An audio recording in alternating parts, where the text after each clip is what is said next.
आदर, अभिनंदन, आभार, नमस्कार, आदाब, सत श्री अकाल, hello, good morning to all of. मैं हूं आपका दोस्त प्रवीण सिंह और आप देख रहे हैं भूमंड बिरादरी। गाइस, एटलीस्ट 9:30 बजे का वक्त है और मैं निकल चुका हूं विद्यालय के लिए। तो बने रहिएगा व्लॉग के अंदर।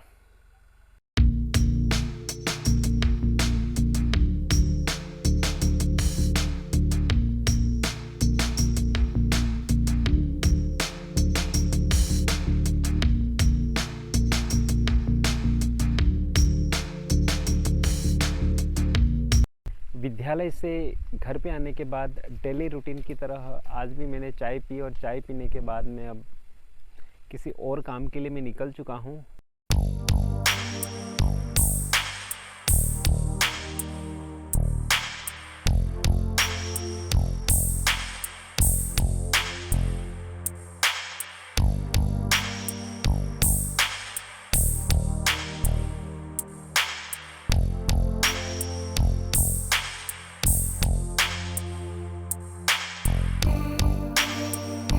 सफ़र काफ़ी लंबा था लेकिन उसका कोई मतलब निकला नहीं, क्योंकि मैं गया था मिर्ची पीसने का पत्थर होता है, मसाले पीसने का जो पत्थर होता है उसको लेने के लिए। लेकिन वहाँ जाने के बाद पता चला कि पत्थर की क्वालिटी ठीक नहीं है और पत्थर की साइज़ है वो भी पतली है। साथ में एक पत्थर और होता है जिससे चावल बनाते हैं, तो चावल को तैयार करने का जो पत्थर था वो भी ठीक नहीं था, क्योंकि वो एक तो साइज़ में छोटा था और पत्थर की जो क्वालिटी है वो मेरे को समझ में नहीं है, क्योंकि बाद में तो हो सकता है वो पत्थर टूट भी जाए।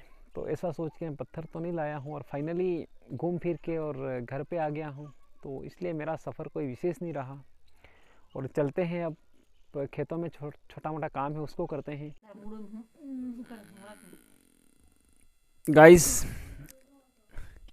ये बच्चा पहले तो उधर नीचे बैठ के पढ़ रहा था, अब लेकिन भाग के ये पलंग के ऊपर आ चुका है और यहाँ पे ये हिंदी की किताब खोल के बैठा हुआ है।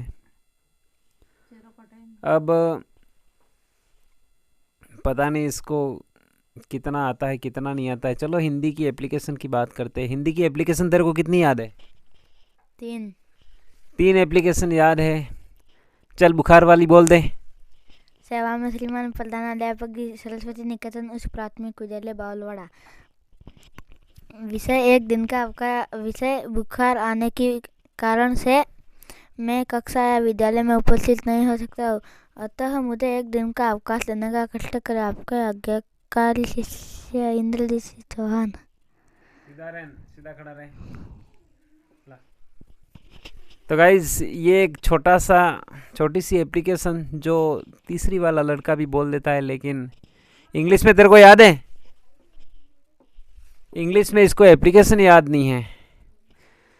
तो ठीक है गाइज, इनको कुछ नहीं आता है। एक बच्चा और है लेकिन वो इधर खड़ा है, ये छिप गया।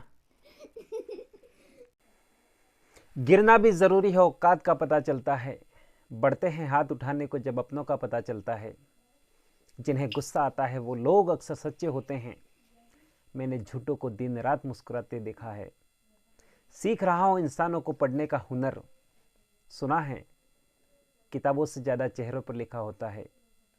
किताबों से ज़्यादा चेहरों पर लिखा होता है। सफ़र जीवन का चलता रहता है। बहुत सारे लाइफ में उतार चढ़ाव भी आते रहते हैं। आज 2025 का 1 महीना पूरा हो गया और पता ही नहीं चला कैसे समय निकला। तो गाइज़, ये समय अपनी रफ्तार से चलता रहता है और हमें इस समय का सदुपयोग करना चाहिए, क्योंकि हम अक्सर चीज़ों को बहाने बनाकर टाल देते हैं। आज का कल, कल का परसों, परसों का तरसों, इस प्रकार के छोटे मोटे बहाने हैं जो हम बना के इस समय को व्यर्थ में गंवा देते हैं। तो मैं आपसे यही कहना चाहूँगा कि समय अनमोल है, क्योंकि इसका कोई मोल नहीं है। अगर एक बार ये हाथ से निकल गया तो जीवन में कभी लौट के नहीं आएगा। शायद 2025 का जो जनवरी का महीना है वो अब हमारे जीवन में कभी लौट के नहीं आएगा। तो आप भी इस समय को पकड़कर समय के साथ आपके अंदर जो भी परिवर्तन करना है वो कीजिए। आप किसी टास्क पे काम कर रहे हैं तो उस पे कीजिए, क्योंकि समय अपनी रफ्तार से चलता रहता है।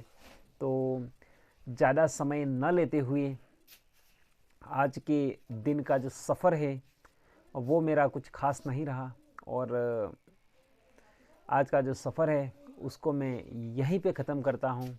और मिलते हैं, तब तक के लिए बाय और जय हिंद दोस्तों।